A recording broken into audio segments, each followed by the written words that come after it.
Welcome to Flat Earth Debate Live. I'm your host, Nathan Oakley, and if you are new to this channel, or you've not done so already, how dare you, then be sure to subscribe, hit the bell notification icon and join button if you'd like to become a Nathan Oakley 1980 channel member and keep up to date with the Flat Earth Debate. If you would like to support the channel, there is a super chat that runs alongside each of these shows while they are live. There's also a coffee, Patreon, crypto and thanks button in the info box below the video. Most importantly, if you'd like to join the discussion, simply mute the page you are currently watching. Then click the link in the info box below this video to join the panel and express your views on the nature of Earth. If you do join, please don't swear. If you do, you'll be ejected. And if you are, please don't try to rejoin the stream using sock accounts. You'll be warmly welcome back on the next stream. Please also share the show on social media. Sharing the show obviously increases the live audience, but this in turn increases the chances of a more diverse panel, so please share the show on Facebook and X. Now, we are joined by Neil, click OK, and Steve in the Discord server, so welcome one and all. Good morning. Good morning. How are you?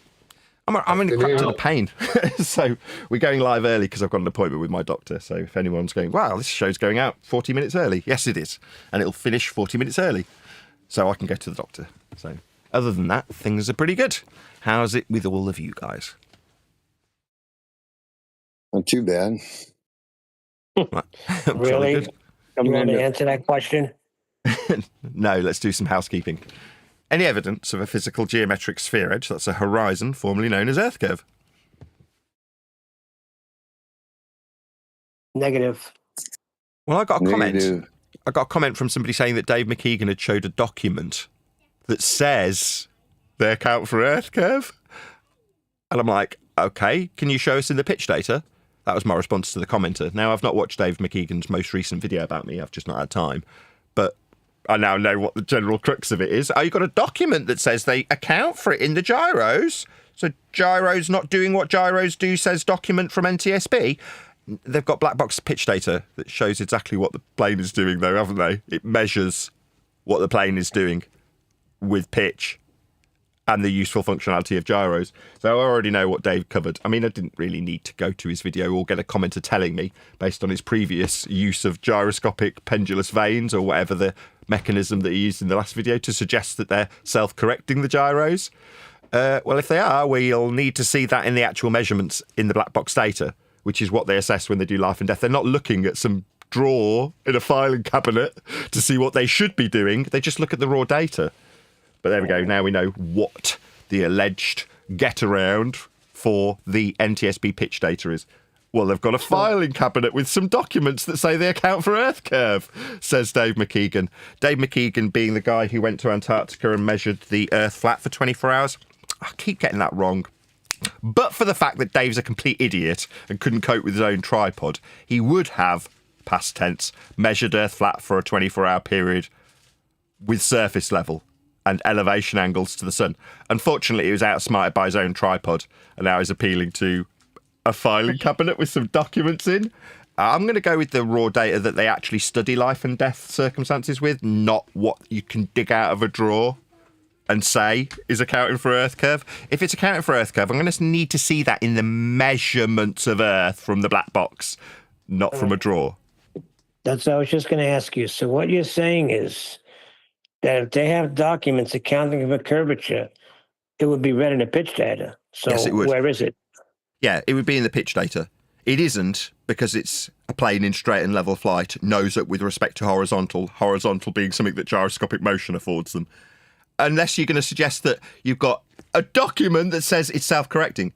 Now, you've got pendulous vanes in some aeroplanes. You've got this old-fashioned 1950s mechanism that he went through in his last video. But if it's correcting something, I want to see that in the raw data. It's not there. We've already got the raw data. Like I say, we're not asking you to go to the filing cabinet and get an excuse. That's no good. It needs to be measured. We've already got the measurements, so there's nothing to discuss. Earth's measured flat. Nose up with respect to horizontal 1 or 2 degrees in that pitch data. That's what it shows. The plane's flying, basically, level flight. Basically, they have it, but it's just showing level flight. So their fantasy land that it's accounting for it, it's a straight up lie. because what you read is straight and level flight. Well, that's So on the that's the end measurements. of that. Yeah, like I say, this is on the measurements. It's like, well, no, according to this filing cabinet, we've got a document that says that they account automatically for... No. Show us on the measurements. That's what we'll go with. I can only say one thing, according to Dave McKeegan. Earth is measured flat. What's that? You've got a document that says otherwise? Is a document a measurement? No. Oh, Dave, bless. Go to the filing cabinets, eh? We've already got raw data, thanks. We're good. Furthermore, what's this on screen? Oh, would this be Dave McKeegan's 24 hours of sun measurement? Oh, I keep having to correct myself, don't I? Not from a filing cabinet, from experience watching Dave McKeegan fail miserably to use his own equipment. But for the fact that Dave McKeegan couldn't cope with his own tripod, he would have measured this for 24 hours as the sun moved around his position. He couldn't cope with the tripod.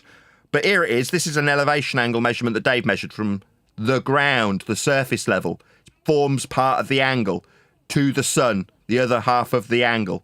Two straight lines meeting at a vertex, measured for 24 hours by fugly Dave McKeegan. But for the fact that he couldn't cope with his own tripod. Did your filing cabinet also say that you also measured Earth for 24 hours, Dave? Have you got a document that says you did actually measure it for the full 24 hours? You've got a document that gets you out of jail? What a clown. Any evidence of axial rotation of the Earth-based variety? What does that even mean? It means a planar surface described as a non-inertial turning reference frame, turning beneath an inertial reference frame to induce an effect called Coriolis, an effect where Earth is alleged to turn underneath objects in the inertial reference frame. We'd notice. If it was an aeroplane, for example, maybe one of the planes that we've got documentation showing they're in straight and level flight, pitch up with respect to horizontal, when they move with an Earth turning underneath, a flight from Charlotte, North Carolina to Los Angeles would take about an hour and a half, instead of the 4.5 to 5 hours that it actually takes, because Earth is not turning underneath to induce a not actual drift of the aeroplane, as Earth is alleged to turn underneath aeroplanes, hot air balloons, you if you jump up and down, pendulums and gyroscopes. Yeah, we'd notice, wouldn't we? If Earth's turning underneath a gyroscope, like Dave McKeegan says he's got from his filing cabinet, then Earth's turning underneath gyroscopes. And we'd notice. We'd have shortened flight times. We don't. We've got measurements. Earth's flat. We checked. That's how it's measured.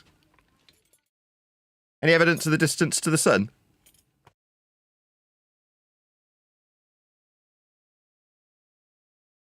According to any school book you would go to now, I think it's 92 million miles away now. Maybe 90. Somewhere around there. Well, no. You see, the problem they've got is that when they functionally utilise the stars, they use it from the equatorial plane. You know, kind of like Dave McKeegan used with his equatorial mount when he was measuring Earth flat for 24 hours. But for the fact he's too stupid to use his own tripod. Yeah? You're levelling it to the equatorial plane. What does that mean? Well, it means that if you're going to measure an angle, it needs to be off a plane because it's forming part of the angle. And it'll be in hell when describing the celestial sphere wrapped around your position with the globe as a glorified protractor. A bit like this diagram on screen right now. When you do that, they assert that the star distances are infinite.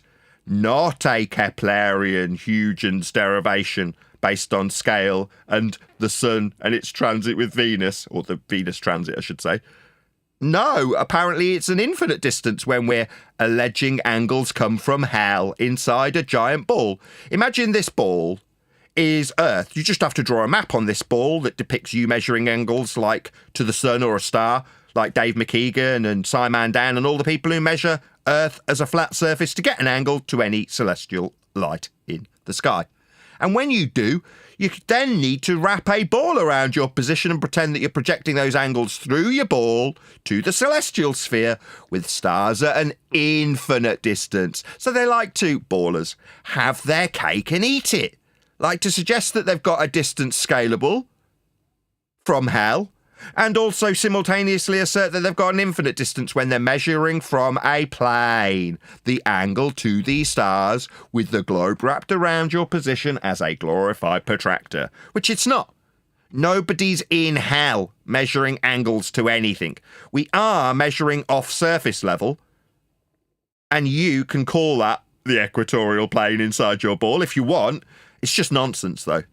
So no, Neil, when they say 93 million miles, they're just using Kepler and Huygens to scale things based on derivations of flat plane measurements in the first instance to derive radius. Things like minimum elevation angles to Polaris will give you your radial value, so you can suggest that it's spherical and then scale it with Keplerian interplanetary motion and Huygens transit of Venus. Those things will give you the scale and therefore extrapolated distances at 93 million miles to the sun. Meanwhile, what's that? Infinite distances, because we're working off an equatorial plane that Dave McKeegan can't quite cope with when levelling his tripod to it. Yeah, that's right. That's how we measure Earth, flat, in all respects. Well, the problem is you have the school books stating 93 million miles. Then you have flat earthers saying, well, it's about 2,000 miles. And nobody really knows what the sun is, let alone how far away it is. So you got people just basically staring and declaring. Yeah, we get that a lot. Meanwhile, all the measurements of Earth are flat, like measurements off the equatorial plane. If you're going to describe an angle, how are you going to describe it if north, south, east, and west aren't horizontal like on a compass? Oh, they are. If you're going to reference directionality, west's flat, east's flat, south's flat, north's flat. These are flat-only directionalities that will be, can be, and are used when navigating the surface of Earth as a flat plane, because that's how it's dealt with. It doesn't matter if you suggest that north, south, east, and west are inside a ball. They're not. They're just flat directions. And that's what we use. Speaking of being in hell, any evidence of a self-perpetuating molten iron core at the centre of a presupposed spherical Earth that we're not standing in to measure angles to the sun with?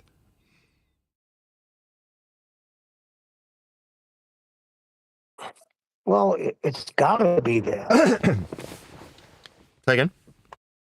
It's got to be there. No, it's not going to be there. I mean, what we do is we measure Earth flat like on screen. This is what Scientism. Let's stop having a go at Dave McKeegan. I mean, Dave McKeegan's probably not the best example because he couldn't cope with his own tripod. And but for the fact he couldn't cope with his own tripod, he would have, past tense, measured Earth flat for 24 hours like this. But let's not just focus on fugly Dave McKeegan and his inability to use his own equipment. Scientism also measured the Earth flat thousands of times with a participating audience with this methodology on screen now. This is an elevation angle measurement to the sun used by, and I'm not even joking, thousands of Scientism's participating audience members. They all made this measurement, an elevation angle measurement to the sun. Well, maybe we could get a quote from Scientism. What's that, Scientism? Quote, Dan. We don't only measure Earth flat, end quote, Scientism. Why would Dan say such a thing? Well, because Scientism measured Earth flat thousands of times and needs to justify him measuring Earth flat thousands of times with his participating audience, who measured Earth flat for an elevation angle to the sun off a flat surface, like depicted here. Now, what do you need to make this into a ball? Well, you just need to make this protractor that gives you the angle. You need to make this into a map. Just make this hemisphere the northern hemisphere and colour it in with a map. And then you can pretend that you're this dot inside hell, and then you project your angle through from the equatorial plane. I mean, north, south, east and west will still be flat directions, and you'll have to imagine that you're standing in hell. Like Thunderfoot. Well, you just put yourself in hell and everything's good. When you're measuring Earth flat for an elevation angle to the sun thousands of times like Scientism did. But, I mean, according to Dan, we don't only measure Earth flat, like in pitch data from black box data, when life and death circumstances are assessed with measurements, and they're not going to the filing cabinet to see what the gyroscope is alleged to be doing. They just measure what it does. Pitch up to horizontal for the duration of level flight measured off sea level. That's what the black box measurements show. Just in case anybody was confused when I said the word measured and flat in the same sentence. I didn't say accounted for sphericity in some filing cabinet where a document says gyros don't remain rigid in space. No. Earth measurements are flat, pitch up to horizontal in level flight. Those are the measurements of a flat Earth we get from black box pitch data. Just so we're all clear. I mean, you can trust fugly Dave McKeegan when he says, we got this covered. This document says the gyro self-corrects to Earth curve. A man who can't cope with a tripod and measured Earth flat for a 24-hour period like on screen with elevation angles to the sun. I'm going to have to stop saying that he measured it for a 24-hour period. But for the fact that Dave McKeegan is too stupid to use a tripod, he would have measured Earth flat for a 24-hour period in Antarctica off a flat surface with an elevation angle from the equatorial plane with his equatorial mount, alleged to be in hell with a ball wrapped around you? No, just a flat Earth elevation angle measurement to the sun for 24 hours. Again, but for the fact he's too stupid to use his own tripod. He would have measured Earth flat. You can trust him when he goes to the filing cabinet and says gyros don't do what gyros usefully do when assessing and remaining rigid in space. So we can measure our degree above the horizontal when in level flight over the sea level, with an altimeter measuring your altitude with respect to the surface level for level flight. These are the measurements, not the, oh, well, this document says that they account. No. Measurements of Earth are flat. Like this measurement that Dave McKeegan made and Simon Dan made, and everyone makes, because there aren't any exceptions to this fact. Earth is measured flat in all circumstances and without exception. You can say it isn't. You can pretend you're in hell and you're actually projecting your angle that you took off the equatorial plane to a map you're not standing on, you're standing in. But that's idiotic. Earth is actually measured flat, and no one's ever going to deviate from these facts. That's how it's measured.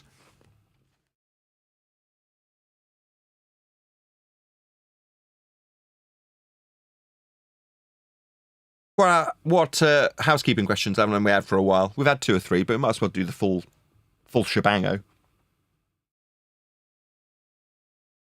Any scientific evidence of gravity? That's exactly where I was going to go. You beat me to it. I don't think you can put it through the scientific message. What is gravity, first of all? It's a conceptual medium known as space-time, invented by a man named Einstein 110 years ago, going on for 111 years ago. So almost 111 years ago, a man named Einstein decided that the Newtonian force of down, that would be perpendicular to a plane of reference. That's to say, Newtonian gravity, superseded almost 111 years ago by Einsteinian bent pseudo-Riemannian fourth-dimensional space-time bending, was requiring a plane of reference to be perpendicular with respect to, for a downward motion. Notice this is on the list of things that you ballers can't use. Down, up, perpendicular to a plane. You'll need a plane for Newtonian gravity. Meanwhile, the current gravity not taught to school children, because we live in a society where the education structure lies to children about what gravity is and says it's Newtonian when it was superseded almost 111 years ago by Einstein's invention of a fourth dimension. Now, length, breadth and depth, no problem. But space-time?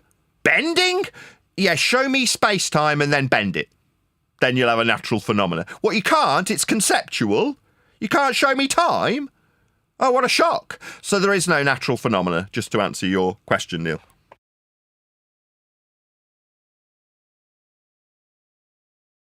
So then there's no scientific evidence of gravity. So when people start claiming that everything goes down, first of all, they're outdated. And second of all, everything doesn't go down, right? No, we've got clouds. Just looking, things are going up. Gas behaviour defies the Newtonian's assertion of an always in effect downward motion. My God, I'm in so much pain. Always in effect downward motion, when obviously the gas particles that originate from the ground are going up. It's like, if mass attracts mass as Newtonian gravity 111 years almost out of date would suggest, then what, gas go down, go boom, boom, go splash, splash? No, it's produced at ground level and goes up. It dissipates in line with entropic law. That is to say, it disperses into the availability of volume. Speaking of which, any evidence you can have gas pressure, like we're all breathing currently, without the necessary antecedent of a container to press upon? Negative. Without containment, there can be no pressure. That's a Conspiracy Cats quote. That'd be the guy that gave his YouTube channel away to MC Toon, another guy who measured Earth flat in Antarctica, like this on screen. Oh, what do you know? I've got a whole string of these examples of Earth being measured flat from an equatorial plane that utilises north, south, east and west in a planar, flat, horizontal manner, because that's the only way they can be described. What's this? Observer? What if I paint a globe on this? Will the observer still be on a plane in hell? No, he definitely won't. But we will definitely measure elevation angles, otherwise known as altitude angles, from a flat plane. I've forgotten what I was talking about. What was the question? I'm in so much pain. I shouldn't laugh. It was gas pressure without containment. Indeedy do. Right. So if we're going to describe anything to do with gas pressure, then first of all, we're going to be describing the altitude of that gas after it disperses from ground level, which is where it's created, into the availability of volume. Now, the availability of volume is unknown as far as we are concerned, because we are told that the sky is a vacuum. An availability of volume for gas to disperse into, if it was true. Conclusion: the sky is not a vacuum. Outer space, the sky vacuum, is fake. There are no men floating around the outside edge of a map that you create by measuring Earth as a flat plane to derive radial values to suggest you've got a spherical shaped map wrapped around you, to then put into orbital motion by Kepler's decree, and then scaled by Huygens' decree. These nonsensical statements that have men floating around like Superman in a sky vacuum are all lies. Every single lying shyster astronaut claiming to be in a sky vacuum has lied to you. They're not in a sky vacuum. Furthermore, if they're going to describe their altitudes, they'll be from sea level, perpendicular to a plane. That's what altitude is. But the gas we're all enjoying breathing would require we be under containment. So there is no sky vacuum. The gas would be filling that space and we'd all be dead. We'd never have developed gas pressure in the first place. The first particle of gas would have come out of the flat ground we measure and dissipated into the sky vacuum, never to return. And so with the second and the third, we'd have never developed gas pressure if the sky was a vacuum. It's not. We are under containment. There is no sky vacuum. Outer space is fake. And then every single claimed journey through that area that's outer space automatically becomes fake also. So including but not limited to the gold disc currently alleged to be flying through the sky vacuum, total lie. Men floating around in the ISS, total lie. Men travelling to the moon, total lie. There is no sky vacuum. There are no men in outer space because outer space is fake. If the sky was a vacuum, the gas we are all breathing would fill that space. It's called entropy. Second law of thermodynamics. Gas disperses into space. What else we got? What haven't we covered for a while? I'm going to get through all of them if I can remember them all.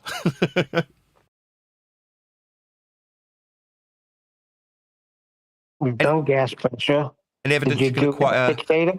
Well, I was going to say any evidence you can acquire an elevation angle measurement from a curved surface, like the one on screen. This is a elevation angle from your ear. Now, strictly speaking, this is an auditory as opposed to visual demonstration of this angle, but it makes no difference in terms of the plane of reference you will require to measure it. To have things like forward and backwards with respect to a plane, up and down being perpendicular to a plane that we use when we measure things. But can you acquire an elevation angle measurement from a curved surface? You could get one to a curved surface, can't you? If you use a tangent.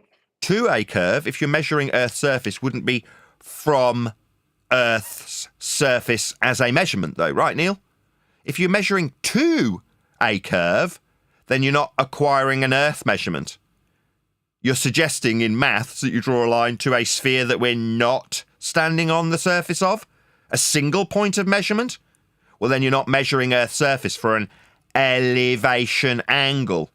Elevation means from the surface, and it forms part of the angle you measure if you're measuring an elevation angle. Like Simon Dan measured 1,000 times with his participating audience. Like Dave McKeegan measured for a 24-hour period down in Antarctica. Oh, I keep getting that wrong.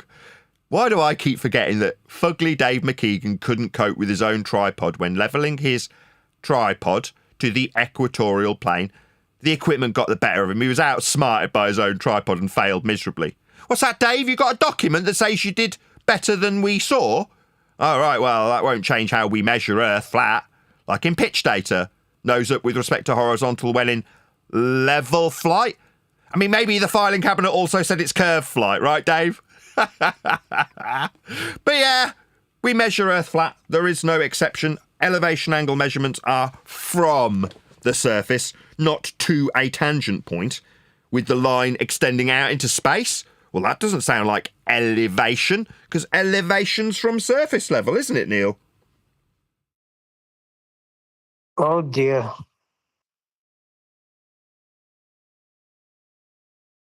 Could read out a few definitions.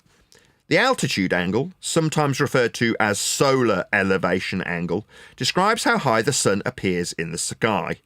The angle is measured between an imaginary line between the observer and the sun and the horizontal plane the observer is standing on. Sustainable by design. So, by example, if you measure an elevation angle, like just as one example, like Simon Dan and his audience measured 1,000 times. They measured altitude angles to the sun, that's elevation angles. From the horizontal plane the observers were standing on. That's how they got part of the angle. It forms part of the measurement. That's Earth being measured flat. The elevation angle, used interchangeably with altitude angle, is the angular height of the sun in the sky measured from the horizontal. PVE education. Elevation angle is the angle between the horizontal plane and the line of sight measured in the vertical plane. That's radar tutorial. Need I go on? Earth is measured flat. You can't get an elevation angle to a sphere and call it elevation because it's not off the surface. If it's to a point, you fantasize you're measuring to. No, you're acquiring it from the surface level. That's what an elevation angle is. Is the baseline slightly curved, Nathan? No, that's okay.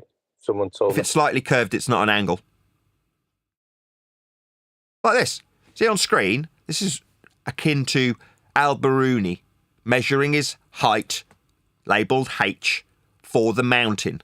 What you would require in order to establish the height of any mountain with trig, like we do when we survey Earth with a system called rise over run, we will use horizontal surface level measurements for distance.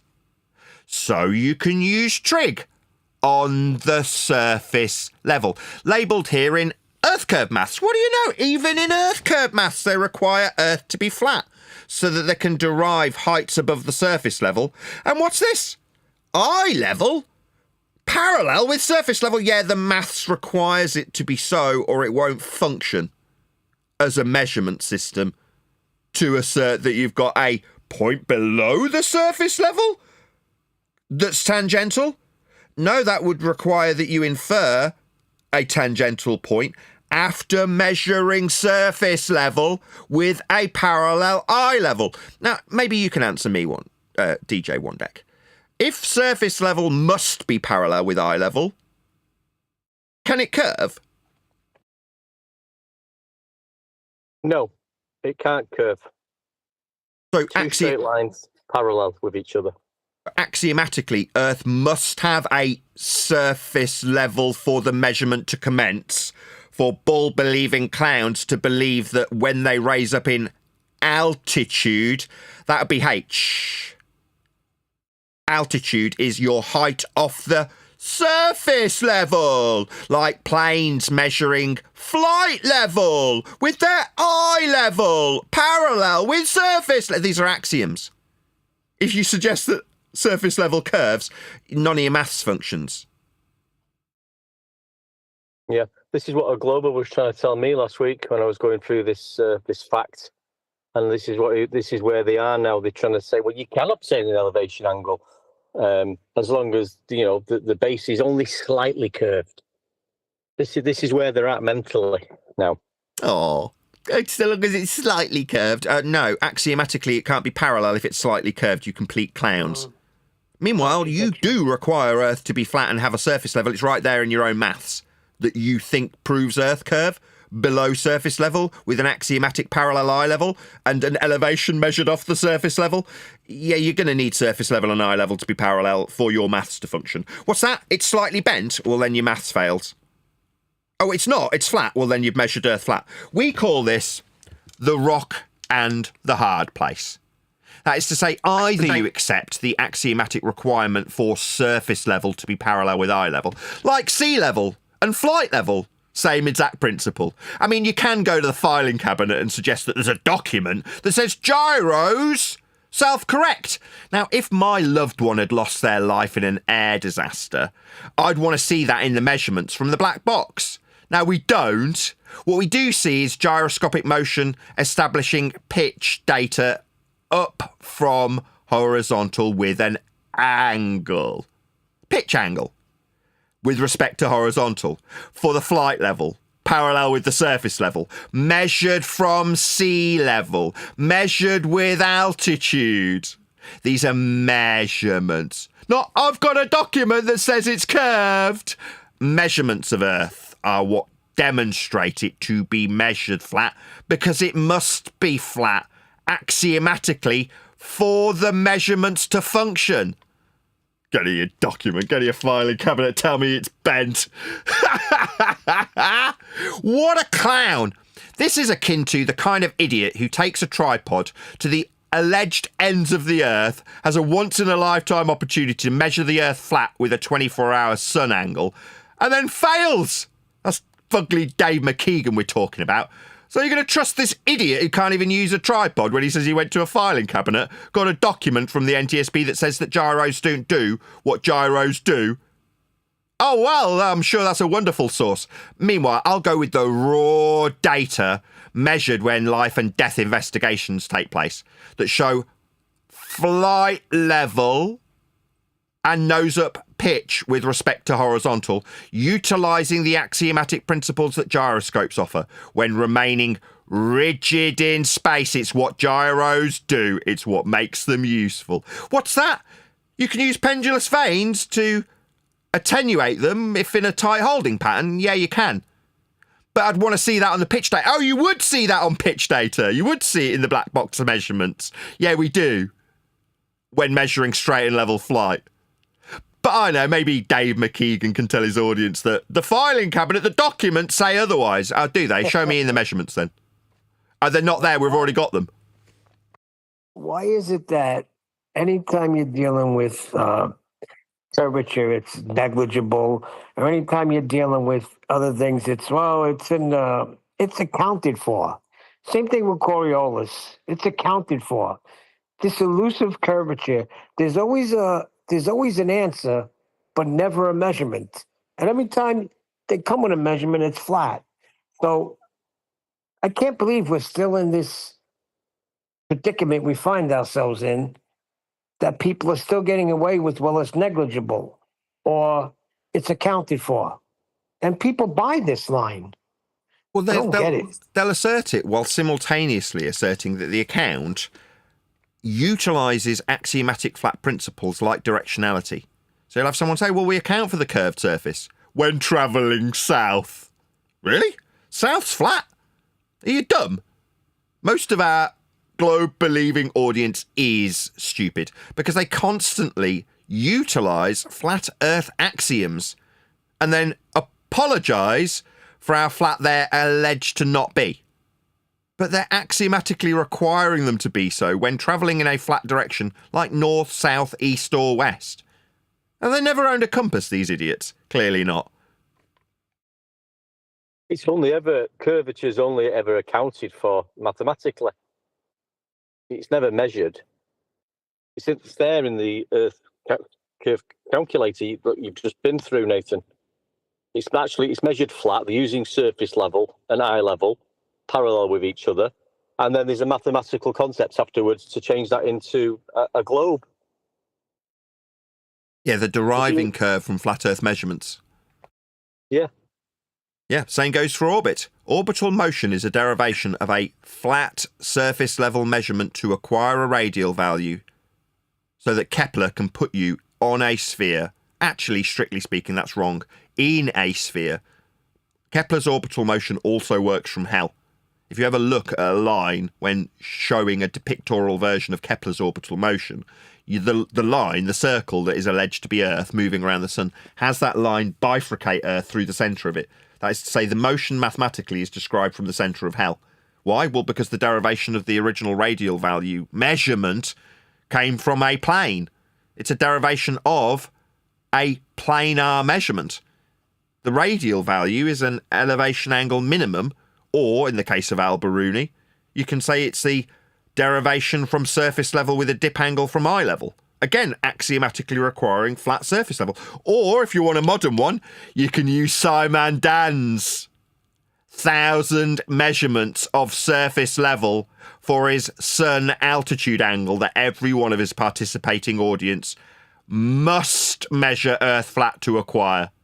So it doesn't matter which one you reference to suggest the spherical radial value. It's not. It never is. It never will be.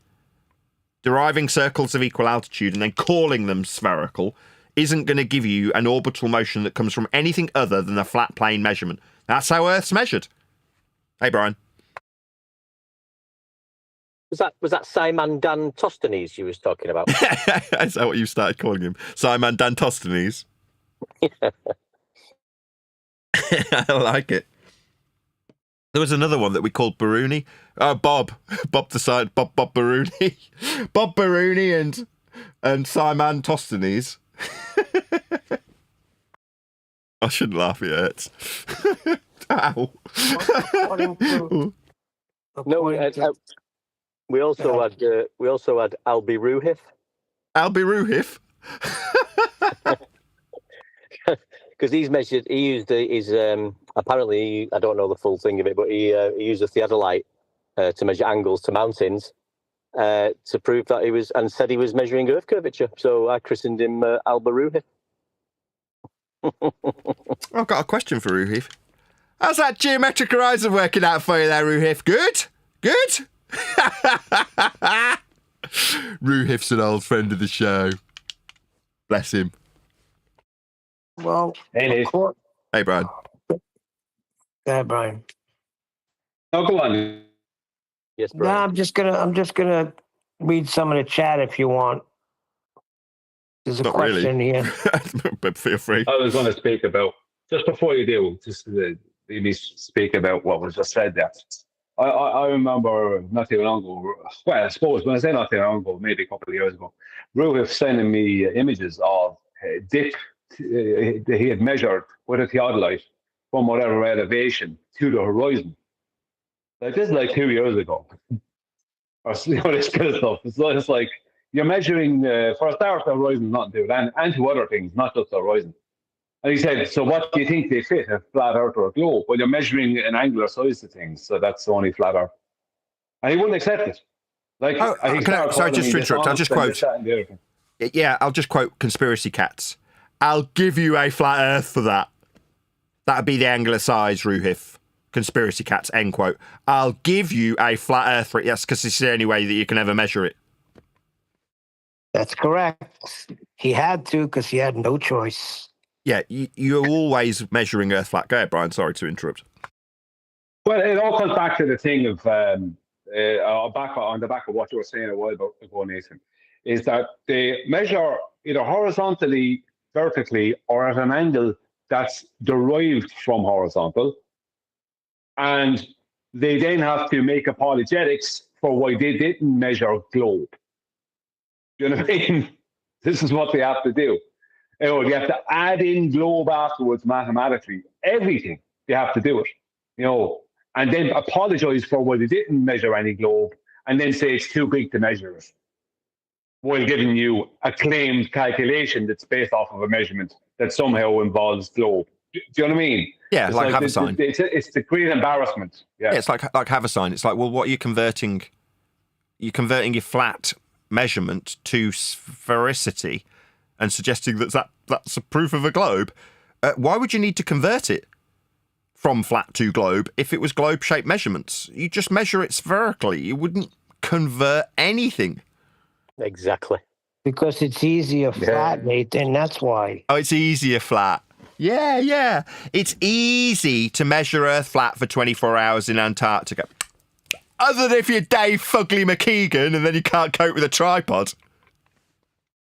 I mean, as long as you've got a little dingleberry knocking about, or they're inside a sphere on a horizontal plane doing the measurements, that's fine, because they've got a sphere near them, or a dangling dingleberry. Makes them feel a little bit better about things. Here's a depictorial version of what Fugly Dave McKeegan would have measured for 24 hours if he wasn't outsmarted by his own tripod. This is depictorially what you'd get if the sun moved around you for a 24-hour period with varying elevation angles off a flat surface. So you can imagine you standing here measuring the angles. Now, it's a bit exaggerated. Obviously, it goes right up to zenith. And when they were alleged to be in Antarctica, it would have stayed around sort of this sort of mark for the 24-hour period. But you're still measuring elevation angles. You had McToon waving them in Brian's face. Look at my flat Earth elevation angle measurements. Yeah, great job, lads. You measured Earth flat. Well, all except Dave McKeegan, who couldn't cope with his own equipment. Well, what a lot of people forget about that thing that I did with McTown, MC Town, that debate thing, is that actually was over before it started. Because if you listen to my opening, I logically and with understanding and evidence took apart the whole claim of the sun debunking some map. There's actually a globe depiction anyway. Do you know what I mean? I took it all apart before anything was even presented to me in my opening that they forced me to have. So I just used my opening, and there was nowhere to argue after that, because logically I showed how the whole premise of the sun debunking a map was nonsense. And that everyone kind of forgets about that because they remember only parts about the debate itself, but if they remember it at all. But the actual opening I did was the killer. I even, like Kiri and them even said it all ended there.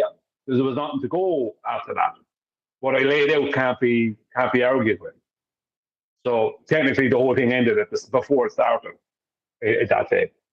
Well, yeah, if you're going to talk about elevation angles, which is what they measured there, I'll give you another definition.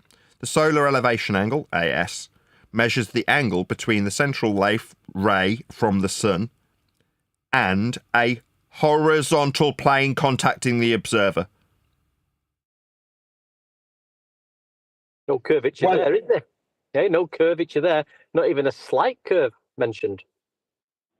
Well, what I laid out in my opening in that debate was that the sun has no connection to the AA map, right? And the debunking of the AA map was what I was saying the other day on the show, Nathan, was the fact that the time zones are wrong, that the latitude and longitude grid is correct, right? But the sizes of the land masses south of the equator on that map are wrong, which is proven by the time zones. And I said, and I laid out, that's what debunks that map as being correct. And there was nowhere to go after that because the whole Will Duffy thing was the whole PFE thing was a supposedly debunking of a map that was supposed to be a flat earthers map when it's not. It is 50% correct because it has the correct layout of the latitude and longitude grid on it. But it is 50% incorrect then because it has land masses and positions of those land masses that are incorrect, obviously. You know what I mean? Right. Which is proven by the latitude and longitude grid and the time zones taken from that. You know what I mean? So the whole thing is, so even before you even got to it, like, you're going to talk about elevation angles, they'll be the ones that they used to form the first parts of the latitude and longitude grid. You know what I mean? Yes. That was then hijacked and turned into a globe. You know what I mean? Perfect. Yes. Great segue. Because exactly, in order to believe in a globe at all, you need to derive the globe from, as Brian just so eloquently put, from the flat Earth measurements that create it. So it's like you say, if you're going to suggest a ball, you need to sink to your knees and acknowledge how flat Earth must be measured to achieve that. You're going to create a grid that's flat, but before you create your grid that's flat, you project your grid onto a ball, and before you project it onto a ball, you measure it with elevation angles to the Sun and Polaris. So you're like, well, what you're doing is measuring Earth flat, converting it to ball, and then converting it back to a 2D grid. Well, what they actually, just one second. What they do is they made the latitude and longitude grid, right? They derived that based off of measurements to Polaris, right? And once they had that, then they made all the south ends of the longitude lines meet underneath the north, right? That's what they did. They put south underneath the north. Then, once they had that, right, what happened then is they kept all the land masses the sizes they actually are, which is why all the time zones are wrong on the globe, because they have all these mad time zones, is because they're trying to confuse people so people don't realize that the globe doesn't work with real world time zones because the Earth's not a globe. But then what they did is they took that globe and they laid it out like a sheet, and they call that the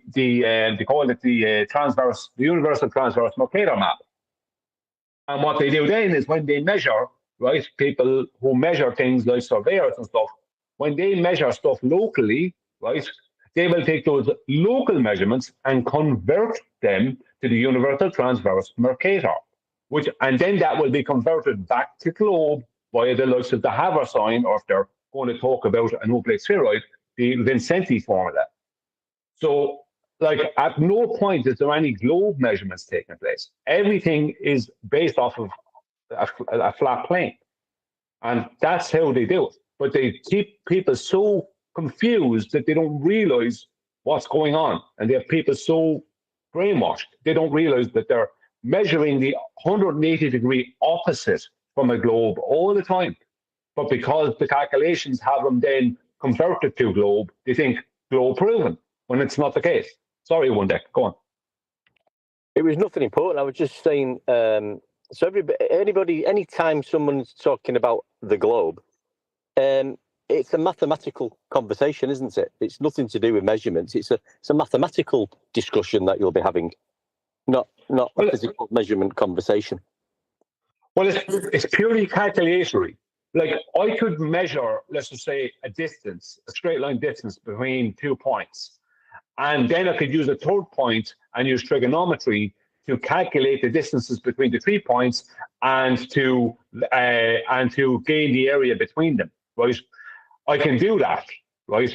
And I could do the same for the next point, between the next 2 points and the next 2 points, blah, blah, blah. But that is a measurement that I then use to calculate using trigonometry, which is a particular particularly stringent thing that involves 3 straight lines meeting the 3 vertices with an internal angle sum of 180 degrees and no less and no more. I can do that, but that is okay. But what's not okay is taking things that have been measured and then calculating them onto a globe.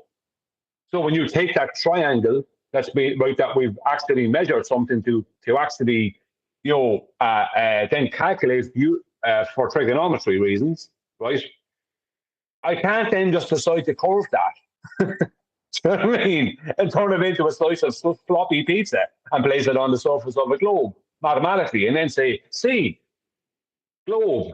I can't do that. That's not the same thing. There's no measurement involved other than the one I've hijacked. So I'm not using a measurement, I'm hijacking a measurement. And you know what I mean? And doing what thou wilt with it or whatever. And I think at that point, Brian, if I'm correct, that's where they start telling people that you can get spherical triangles. Is it?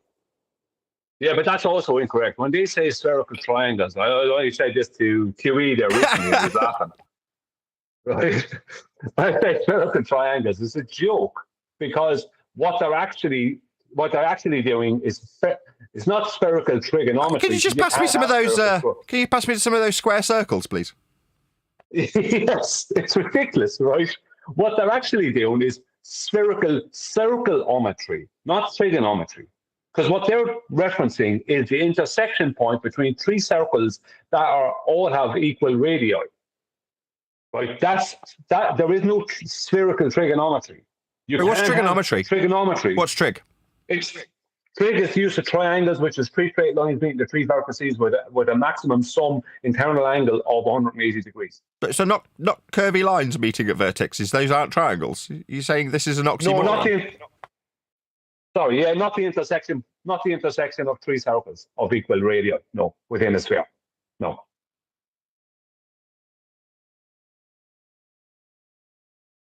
Right, I'd normally be making the thumbnail after the live show ends, but I'm disappearing to a doctor's appointment after the live show pretty much immediately. So what show number are we on? Is it 2409? I'm not a clue. Is just remembering from memory. 2409, and I'm going to call the show How to Make a Globe with Flat Earth Measurements. Spherical circleometry. Give me some of those square circles. I mean, it is a joke. It is a complete joke. Sorry, go ahead. I'm saying, like, we're laughing about that. That's amazing, and people talk about spherical triangles if it's a thing, and that gets me. And then when we've gone over and we watched the video I put up last week, something we've been explaining forever, but people will watch these videos of someone explaining how things are being measured from the center of the globe. Like there's somebody actually inside the globe on the equatorial plane measuring to the celestial objects outside of the sphere. I mean, this is ludicrous. This really is ludicrous. Now, well, the first thing you have to do, remember, in that situation, is pre-assume a curved sky. You have to make a curved, right? This is obviously not. You have to use spherical circleometry on the sky, and then create another sphere within that celestial sphere you've created. So you create one big celestial sphere, and you take portions of that with spherical circleometry, and then you place them on the surface of a globe that you're not standing on, using more spherical circleometry, all from a flat plane center point. That's what you do. Globe proven. Globe proven after utilization of some of them square circles. Yeah, it's always an excuse. It's always a justification for how they haven't measured it spherically and how they've calculated it from flat plane measurements. So, I mean, our current rhetoric of rock and hard place, sink to your knees and accept how flat Earth must be measured, or relinquish your measurements. It is that simple. So, I was saying this last week. At the moment, my life is incredibly stressful. I'm not going to go into detail why, medically or mentally. But what isn't stressful currently for me? Well, the argument. There's nothing that's going to come across my desk that's suddenly going to stress me out about flat Earth measurements, because that's how we measure Earth. It always was, is, and always will be measured flat in all circumstances. Now, what can you do? Can you go and dig out a document that says, actually, yeah, you can. But it's never going to faze me, because Earth's measured flat in all circumstances, and there are no exceptions to that.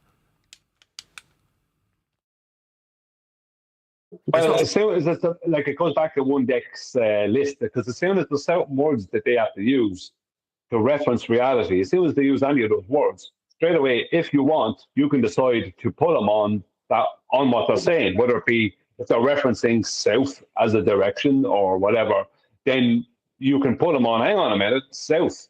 What's that 180 degrees to? Right? It's 180 degrees to north. So if it's 180 degrees to north, right, and it's 90 degrees to east and west, you know what I mean? How are you going to make a sphere out of that? You don't. To do it, you have to be on the equatorial plane. This diagram on screen now is one of my favourites in that regard because it's got quite a lot that it combines. So you've got orbital motion that you can describe through the centre. You've got the plane of what's the extended celestial plane? The equatorial plane that's bifurcating the ball Earth. Yeah, it's the celestial plane. Yeah. So your giant protractor that I describe, you can visualise it all with this one diagram. You can see how Earth as a plane gets converted into a glorified protractor that you have to stand inside, so that you can put that glorified protractor inside an extended celestial plane and then have infinite distances to the angle measurements depicted on this diagram as the celestial sphere wrapped around your position. Well, what did you start with to get all this? A flat plane. What's it utilising when it's functional? A flat plane. What are you standing within? On a flat plane. What extends beyond the extremities of the ball that you think you're standing in? A flat plane. Why? Because that's how it gets measured. All right. So say in that celestial sphere there, you plot a star, right? How do you find out the ground position of that star? Well, the ground position would be the GP, is what you're talking about. So if you're measuring, let's say, a 45-degree angle to a star, not on an infinite distance, but just in the sky, well, then the GP would be along the ground below the star at 90 degrees. Can you see what I'm pointing at with my mouse? It's a bit small, but... Yep. Well, there's your position, measuring the angle. There's the star.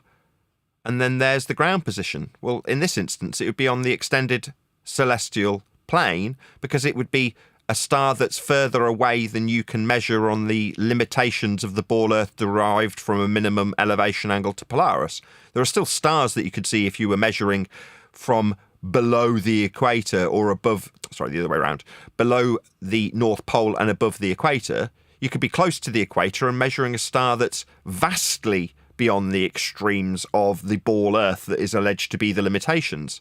Now, when you know that, you go, well, there's only one inference. There's going to be more land. There's going to be more area because that's how we're measuring it. And are there stars beyond the horizon? Yeah, there are. Now, are we told that there's a limitation as described by Brian where we pull the lines of latitude into a point below us? Antipodal, yeah, that's the system. You can just see it poking out at the bottom here, right? But that doesn't mean it functions, and it doesn't function. Now, this is where I'll admit my own limitations of expertise and defer to Brian, because I've never fully understood how they distort that. Most of the conceptual distortions from flat plane to globe I understand, but I've never really wrapped my head around how they've distorted the lines of latitude as Brian describes it by curving them in. And it's probably not going to be for today, Brian, unless you can do it in 30 seconds. No, I'm going to round out. They happen, but it's not that they've distorted the lines of latitude.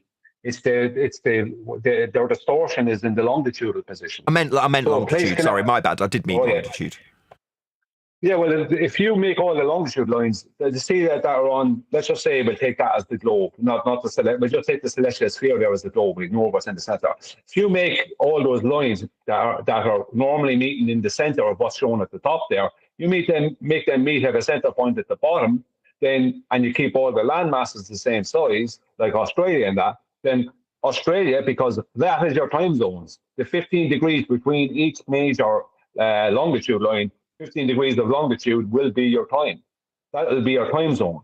So that's what we'll have 24 time zones and 15 degrees right between each two sides of that time zone. So that'll be 360 degrees right around, right, which is why they have the circle in the center.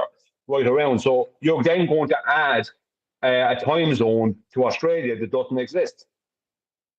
Right. That's what's going to happen. If you keep Australia the size it actually is and put the latitude and longitude grid down as it actually is, then Australia only has two. Then between, let's just say, Newcastle north of Sydney and Perth, right, on the 32nd degree latitude or whatever, right, then there will only be 2 hours of correct local time difference, which is what we have in reality. Perfect. You know what I mean? So that's how they did it. But really, if you look at this, how does north, south, east, west work in this situation?